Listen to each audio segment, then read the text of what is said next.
Speaks Ruben besides German languages too. So இதில் first நமக்கு என்ன வந்திருக்குன்னா சப்ஜெக்ட் ரூபன். அடுத்தது வேர்ப் இதில் என்ன இருக்கு அப்படின்னம்னா ஸ்பீக்ஸ். ரூபன் ஸ்பீக்ஸ். ஒன்று இப்போ என்ன டவுட் வரலாம் அப்படின்னம்னா ஜெர்மன் வரணுமா இல்லை 2 லாங்குவேஜஸ் வரணுமா அப்படின்னு ஒரு டவுட் இருக்கும். இப்போ ரூபன் ஸ்பீக்ஸ் எத்தனை மொழிகள் பேசுறாரு? அவரு 2 மொழிகள் பேசுறாரு.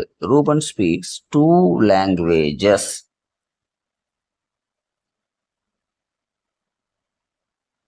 எது தவிர? ஜெர்மன் தவிர அப்படின்னு வரும். அதனால என்ன ஆன்சர் வருமா? Besides German.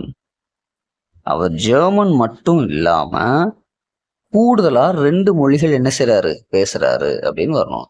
So answer Ruben speaks 2 languages besides German.